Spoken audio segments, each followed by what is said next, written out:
Consecuencias de una guerra, todo lo que ha derivado prácticamente 5 meses después.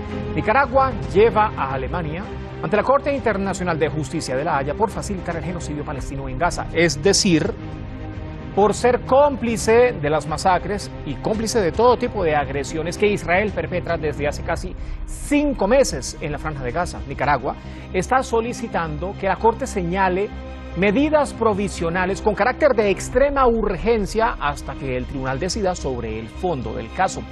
Managua incluso está argumentando que Alemania ha brindado apoyo tanto político como financiero, así como apoyo militar al régimen de Israel, incluso sabiendo en el momento de la autorización que el equipo militar se iba a utilizar nada más y nada menos que para cometer violaciones graves del propio derecho internacional, además de otros países aliados. Alemania fue una de las naciones que suspendió el financiamiento a la Agencia de Naciones Unidas para los Refugiados Palestinos, la UNRWA, que es la única instancia internacional que les brinda ayuda o asistencia humanitaria a los palestinos.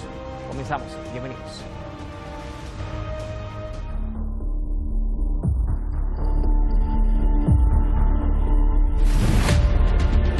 Nicaragua demandó a Alemania ante la Corte Internacional de Justicia por la Convención para la Prevención y la Sanción del Delito de Genocidio, en concreto por ser cómplice del régimen de Israel en el genocidio que comete en la Franja de Gaza.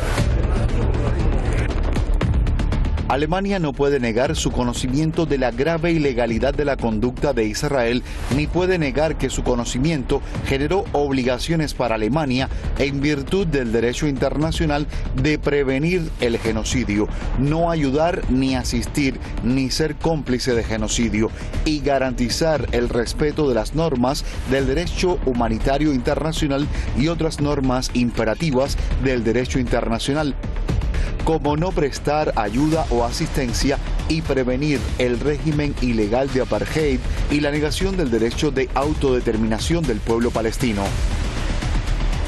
Y es que, además, las estrechas relaciones que Alemania ha reforzado con Israel desde el inicio de la guerra contra Gaza mantiene el apoyo armamentístico a Tel Aviv y, muy por el contrario, ha limitado la ayuda de la Agencia de Naciones Unidas para los Refugiados Palestinos. Un paso más para dejar a la deriva a los gazatíes que, aunado al sometimiento de los crímenes de guerra, ya comenzaron a morir de hambre. Alemania ha brindado apoyo político, financiero y militar a Israel, sabiendo en el momento de la autorización que el equipo militar se utilizaría para cometer violaciones graves del derecho internacional. El gobierno alemán también ha cortado la asistencia a la Agencia de Obras Públicas y Socorro de las Naciones Unidas para los refugiados de Palestina en el Cercano Oriente, UNRWA, que es la principal agencia encargada de entregar ayuda a los territorios palestinos ocupados.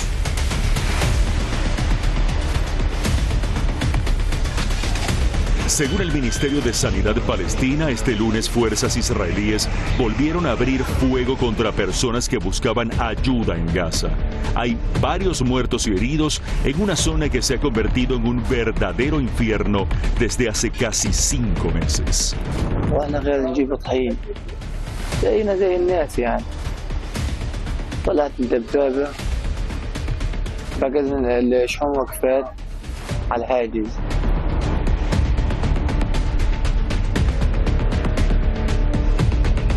El masivo rechazo ha ido en aumento.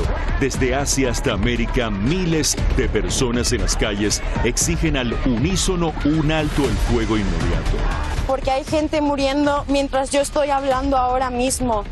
Hace unos días la gente solamente quería algo para comer porque no tienen nada. Están comiendo comida de animales, están comiendo tierra molida para poder alimentarse de algo. Lo que ya vivió el mundo durante la década del 30 del siglo pasado con Adolfo Hitler en los campos de concentración nazi. Son 150 días de guerra. En la Franja de Gaza, con suerte, se consiguen medicinas, agua o comida, pero es un drama que está a la orden del día. 3 platos de comida por jornada es un sueño para un pueblo que solo exige que se detenga el genocidio israelí.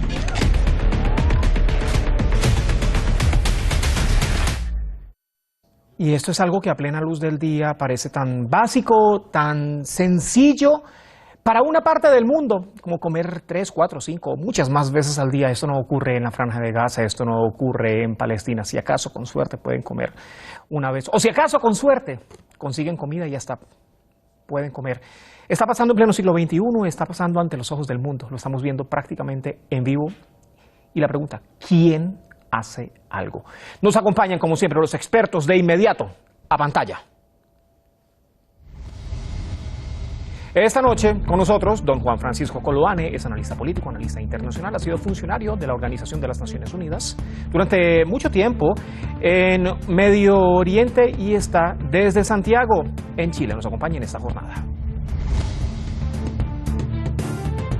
Desde Madrid, en España, nada más y nada menos que Daniel Lobato.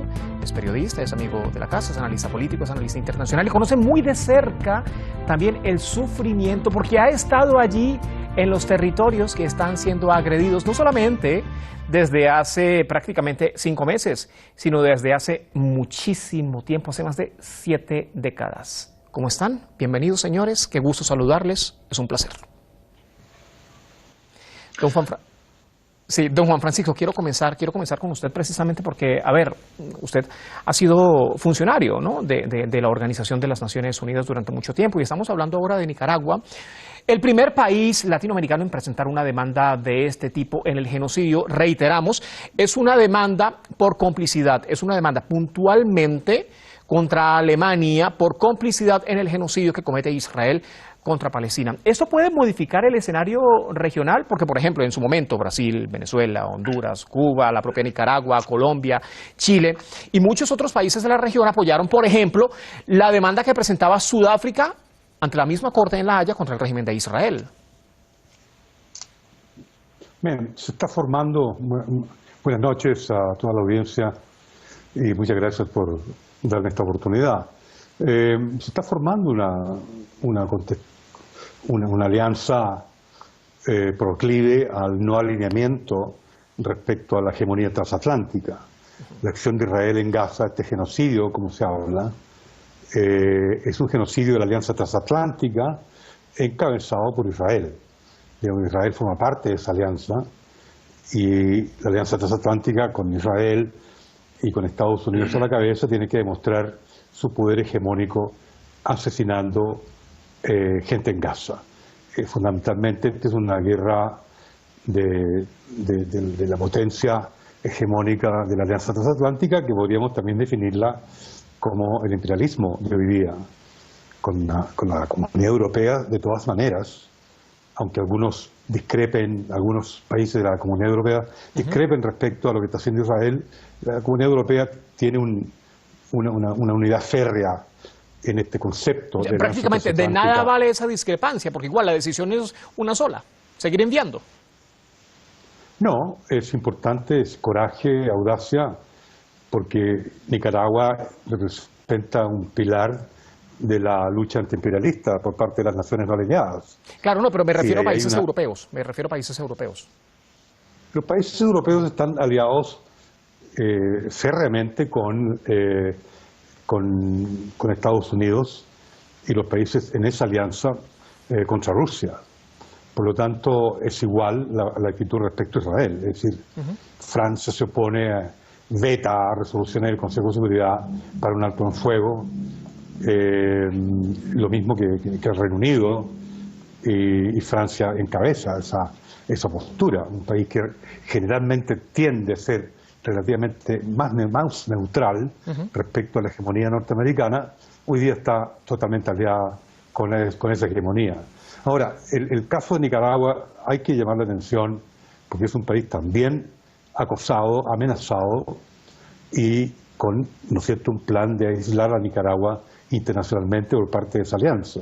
Entonces, esta acción de Nicaragua de llevar la demanda a la Corte Penal Internacional, a mí me parece que es de mucho coraje, de mucha audacia, y tiene peso, porque en el fondo la postura sandinista es una postura en contra de la socialdemocracia. Hablemos en política con las cosas como son.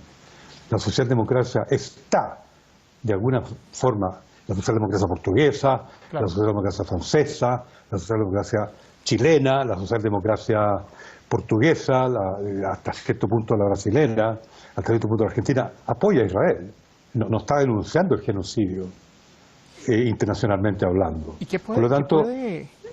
Es bien arriesgado lo que está haciendo el gobierno sandinista, sin embargo lo está haciendo porque esa es la postura que el sandinismo tiene que tener en estos momentos en donde se juegan equilibrios a nivel global de poder hegemónico muy importante. Está marcando además un antes y un después. Daniel, ¿qué puede pasar, Daniel, si más países, ojo, no solamente de la región latinoamericana y caribeña, ¿no? ¿Qué puede pasar si más países deciden demandar no solo a Alemania, por complicidad, porque no es Alemania la única nación que está enviando armas, a sabiendas de lo que está ocurriendo con esas armas, ¿no? Pero ¿qué puede pasar si otros países escogen este mismo camino de Alemania, de Nicaragua, quiero decir, y demandan no solamente a Alemania, sino a otros aliados de Israel? Bueno, disculparme en primer lugar porque tengo la voz, como podéis escuchar, un poco mal. No sé si se me oye bien. No, se escucha perfecto y más bien agradecemos su disposición. Bueno, es un placer estar con Juan Francisco en primer lugar y también, por supuesto, contigo, Juan Carlos. Fíjate, siguiendo el hilo de lo que planteaba Juan Francisco, completamente de acuerdo con él. Este genocidio está dirigido por Europa y Estados Unidos. Israel simplemente lo que hace es ejecutarlo. Es el técnico de laboratorio, digamos, el experimento de ingeniería colonial está ensayado, está, digamos, preelaborado por Europa y Estados Unidos. Y, digamos, el ejecutor es el técnico de laboratorio, que no es ningún loco de mente Netanyahu, ¿no? Y entonces tiene dos fases. Voy a primero hacer un pequeño prólogo. Tiene dos fases este experimento de ingeniería colonial, este ingente experimento. Una fase primero de devastación y genocidio, que es la que hemos presenciado en estos meses, y una segunda fase de hambruna y de destrucción de todas las condiciones esenciales básicas para la vida humana en el gueto de Gaza. Y eso es también lo que estamos viendo con la destrucción de hospitales y el impedimento a los miles de camiones con ayuda humanitaria para que entren y, sin embargo, haciendo ese ejercicio de propaganda de tirando algunos containers por vía aérea por parte del principal ejecutor, que es Estados Unidos, en estos días atrás. Y entonces, pero aún así, entonces, llegan los palestinos a buscar asistencia humanitaria y ¿qué hacen los soldados israelíes? Les disparan. El argumento, entonces, nos sentimos amenazados. Claro, la primera fase, y ahora voy con qué ocurre si se suman más países.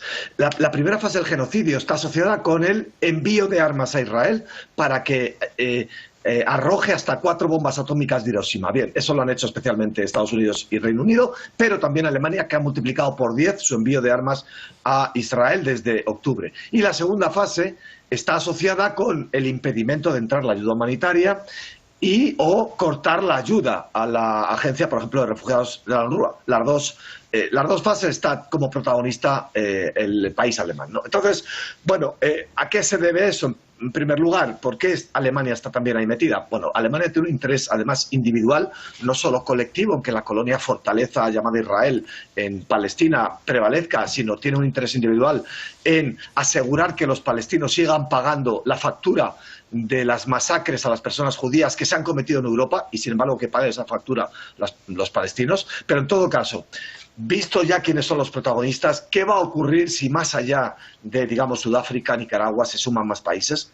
Bueno, yo creo que lo que demuestran estas acciones en definitiva, del sur global contra el norte todavía imperialista, colonialista, es que pueden tener un gran impacto esas acciones del sur global, ya sea en forma de explorar una legalidad internacional que se tambalea, se resquebraja y probablemente se desmorone como consecuencia del genocidio en Gaza, o ya sea aplicando directamente las sanciones como hace el propio Yemen. Es decir, unos exploran por la vía, digamos, de la legalidad internacional, como es Sudáfrica y Nicaragua, y otros actores del sur global, como es Yemen, directamente aplican lo que dirían los artículos 41 o 48 de la Carta de las Naciones Unidas de imponer sanciones a un país que está cometiendo un genocidio, ¿no? Y contra eso lo que tenemos es, de nuevo, la actuación de los países colonialistas bombardeando Yemen, matando a personas yemeníes, como es Estados Unidos, Reino Unido, Australia, etc. Y, por último, un recuerdo, hace 90 años hubo un orden internacional, y esto está asociado con tu pregunta, ¿qué puede ocurrir si más países se suman?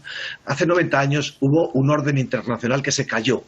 El abandono a la República Española por parte de las llamadas democracias europeas, que no entregaron armas a la República Española ante un golpe de Estado fascista por el general Franco y fue abandonada, y así como el apaciguamiento al fascismo italiano y al fascismo alemán, eso hizo que se desmoronase y se hundiese el orden de la Sociedad de Naciones de la época. Era el preludio de la Organización de Naciones Unidas, como Juan Francisco sabe perfectamente. Aquel orden mundial se cayó.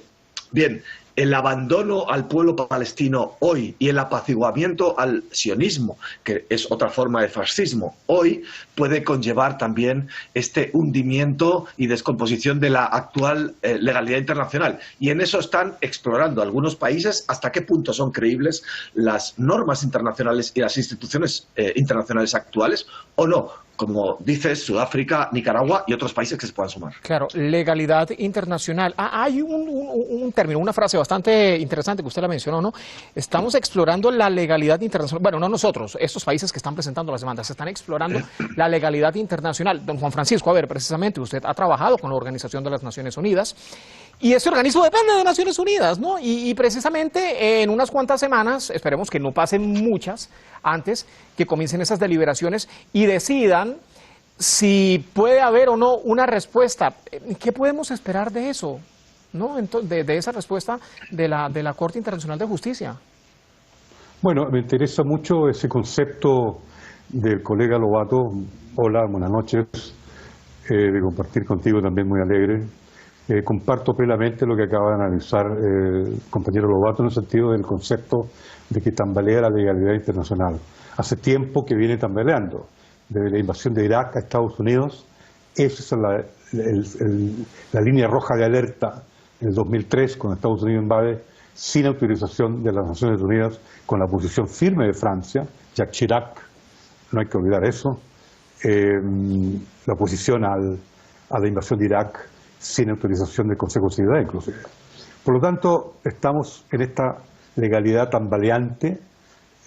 Naciones Unidas está, ¿no es cierto?, pasando su periodo más oscuro en cuanto a la prerrogativa del sistema internacional dirigido por Naciones Unidas para poder invocar la paz y hacer cumplir los principios de la Carta, que es la paz, no agresión, ¿no es cierto?, y la prosperidad de todos los países, que son los principios generales de la Carta. Entonces, hoy día tenemos una alianza occidental, una alianza transatlántica, como le llamo yo, poder colonial, como le llama, yo pienso que con justicia conceptual Lobato, en el sentido de que es una acción imperialista lo que está haciendo esta mecánica tecnológica, como él le llama, de ejecutor, que lo hace el sionismo del gobierno de Israel. Entonces, todo eso no está contemplado dentro de la Carta, porque la Carta se viene violando desde hace mucho tiempo, desde hace 20 años, desde la invasión de Irak. Esta Carta de Naciones Unidas está permanente siendo violada. Por lo tanto, este derecho internacional tambaleante, yo creo que está, más que tambaleante, está pasando por un periodo de extrema alteración.